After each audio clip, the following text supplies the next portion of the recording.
it is your responsibility to articulate things to people in a realistic way rather than misleading them at the beginning and then them finding out a week later that you were completely misleading them.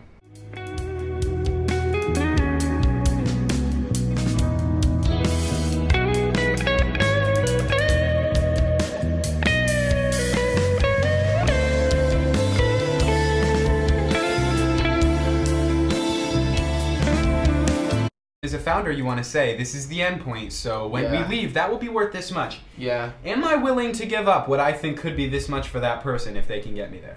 Yeah. And for Jeff, 84% of it, he said yes. I mean, the majority of it probably was outside of his control, where it was like, this is how the markets are, I need to give this up to make this happen. Yeah. But the fact that he was able to hold on for this long, and it's made him the richest man in the world, is impressive to me because there were so many opportunities for him to make a decision that would have permanently harmed his financial position in Amazon. And I think it's what makes him one of the greatest entrepreneurs of our generation, the ability to see into the future and make predictions that don't have to be completely right, but well enough to where you're not making major short-term mistakes. Mm-hmm. I've been surprised recently at the number of books that I've been reading that are AI focused, where the authors have been collaborating with Jeff Bezos. Really? Like O'Reilly, What's the Future and Why It's Up to Us. O'Reilly is a major book publishing company. They write Discovering Java, Discovering PHP, pretty much any coding book you can imagine. He talks a lot in that book about how the discussions that he had with Bezos when they were first talking about starting Amazon Web Service. Talking about what was changing with the age of Web 2.0, how people would be not wanting to store all of their information on their own servers and how the cloud is going to be the next big thing. And Amazon's collaborating with a bunch of these geniuses in the field.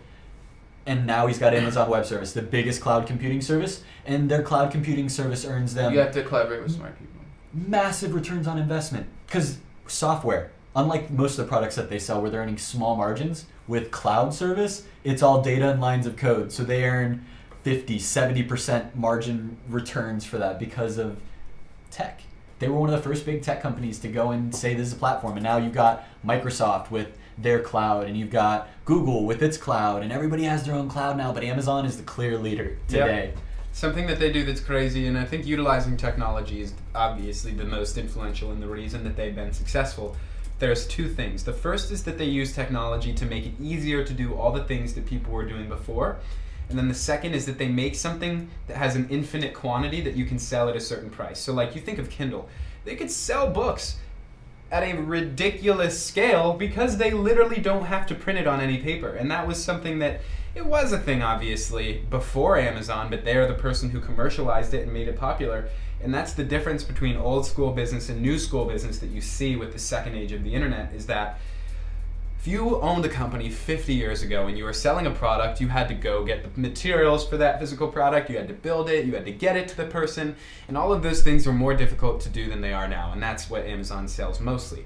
But then they also have these things where they can make it one time and send it to everyone across the entire world, and I think thinking in that way makes you realize how, when you're starting this company, how would I even possibly know what this could blossom into? That's why it's so difficult to predict things in the way that they're actually going to happen, and what makes Phil Knight, Steve Jobs, the incredible founders of our society, that is what sets them apart from all of the other people that we don't know.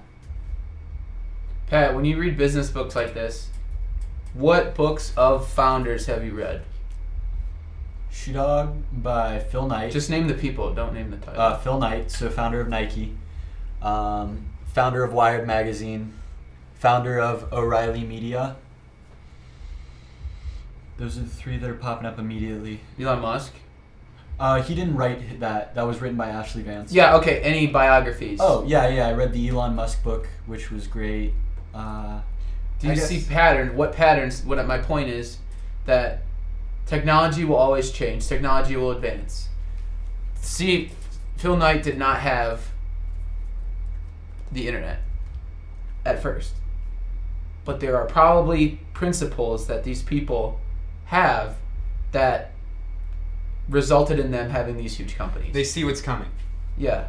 Or yeah, okay. What do you see in these books of these founders that allows them to create these organizations of such scale and productivity and awesomeness. They're introverted, they have a goal, and they will do whatever it takes to reach that goal, and every single problem they hit,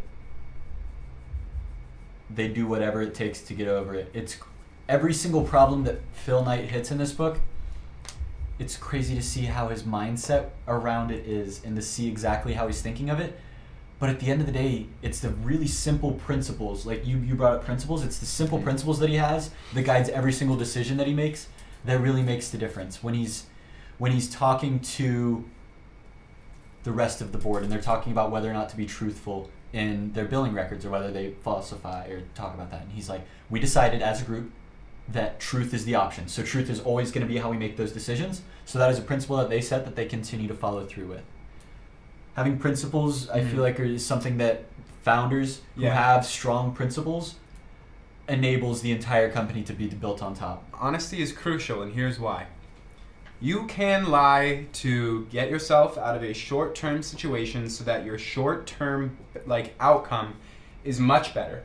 Like, you can have a better life short-term because you are lying to people across the way. But the long-term peace that you will achieve by striving for honesty is worth far more. And you never have to back up and worry about your story because you've been telling the truth.